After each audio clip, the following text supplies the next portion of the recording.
क्या आपने कभी सोचा है कि हर महीने यूएस वीजा बुलेटिन क्यों जारी किया जाता है और इसका आपकी इमिग्रेशन प्रोसेस पर क्या असर पड़ सकता है? अगर आप H1B, F1 या ग्रीन कार्ड के वेटिंग लिस्ट में हैं, तो वीडियो आपके लिए बहुत इंपॉर्टेंट है। आज हम बात करेंगे नवंबर 2025 के वीजा बुलेटिन के खास बदलावों और अपडेट्स की। समझेंगे कौन कौन सी कैटेगरीज करंट हैं, कौन कौन सी कैटेगरीज में बैकलॉग है और इंडियंस को इस बुलेटिन को देखते हुए क्या सावधानी बरतनी चाहिए। तो चलिए फिर वीडियो को जल्दी से शुरू कर देते हैं। हाय, मेरा नाम है वर्षा दुबे और आप देख रहे हैं NBT टेक एड। देखिए, एक बार ना अच्छे से रिवाइज कर लेते हैं कि वीजा बुलेटिन होता क्या है। तो हर महीने यूएस डिपार्टमेंट ऑफ स्टेट ये बताता है कि किस कंट्री और कैटेगरी के एप्लीकेंट्स के लिए वीजा उपलब्ध है। इसमें दो मेन सेक्शंस होते हैं, फाइनल एक्शन डेट्स और dates for filing applications. Final action dates ये बताती है कि किस प्रायोरिटी डेट तक एप्लीकेंट्स को वीजा मिल सकता है। डेट्स फॉर फाइलिंग एप्लीकेशन ये दिखाती है कि कब आप नेशनल वीजा सेंटर में अपने डॉक्यूमेंट्स जमा कर सकते हैं। फैमिली स्पॉन्सर्ड कैटेगरीज में नवंबर 2025 में कुछ बहुत मेन बदलाव हुए हैं, इंपॉर्टेंट बदलाव हुए हैं।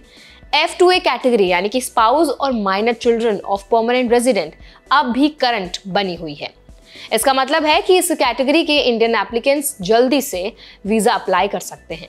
ये इंडियन फैमिलीज के लिए राहत की खबर है क्योंकि बैकलॉग बहुत कम हुआ है। लेकिन F2B यानी कि unmarried adult children of permanent residents और F4 यानी कि brother sisters of adult US citizens अभी भी बैकलॉग में है। इन कैटेगरीज में इंडियन ओवर सब्सक्राइब्ड है, जिसका मतलब है कि जितने एप्लीकेंट्स हैं उतने वीजा तुरंत उपलब्ध नहीं है। इसीलिए इंडियन एप्लीकेंट्स को पेशेंस रखना पड़ेगा और अपनी प्रायोरिटी डेट को क्लोजली मॉनिटर करना होगा। फाइनल एक्शन डेट्स में नवंबर 2025 के अनुसार F2B इंडिया के लिए डेट 1 दिसंबर 2016 है और F4 इंडिया के लिए 1 नवंबर 2006।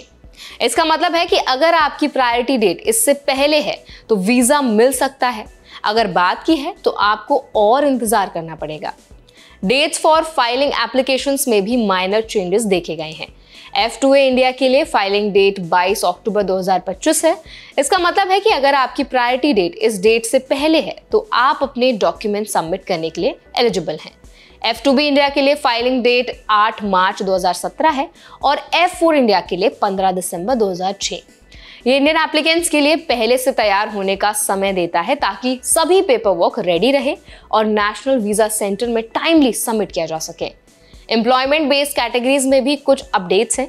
EB1 इंडिया के लिए फाइनल एक्शन डेट 15 फरवरी 2022 है और डेट्स फॉर फाइलिंग 15 अप्रैल 2023।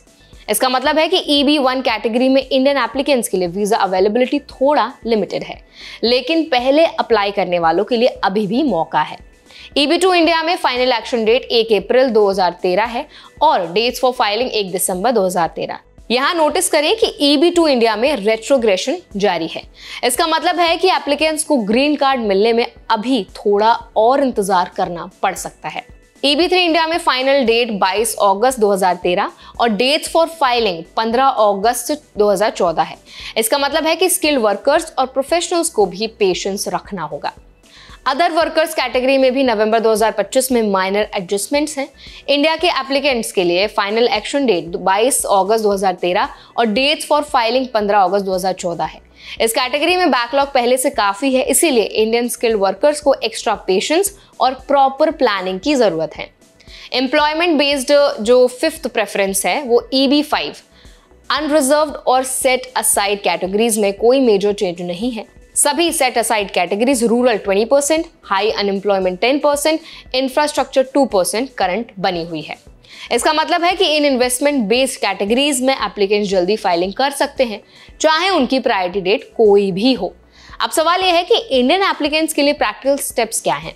तो सबसे पहला स्टेप है प्रायोरिटी डेट को मॉनिटर करना।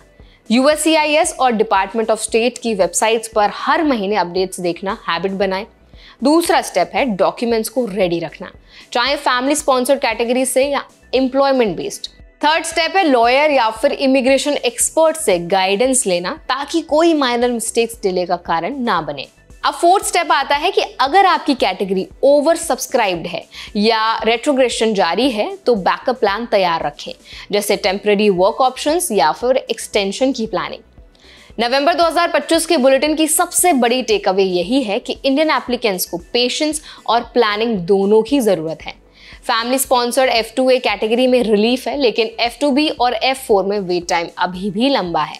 एम्प्लॉयमेंट बेस्ड EB2 और EB3 इंडिया में रेट्रोग्रेशन जारी है, जिसका मतलब है कि स्किल्ड प्रोफेशनल्स को भी इंतजार करना पड़ेगा।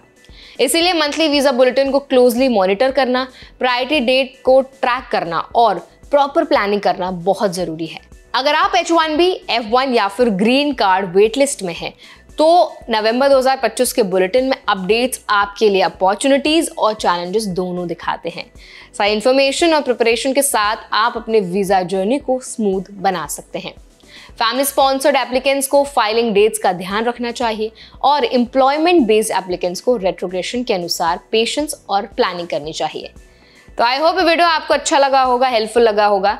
अगर ये वीडियो अच्छा लगा हो तो वीडियो को लाइक करें, शेयर करें और ऐसे और भी अपडेट्स के लिए, वीडियोस के लिए, इन्फॉर्मेशन के लिए हमारे चैनल NBT Tech Ed को जरूर सब्सक्राइब करें।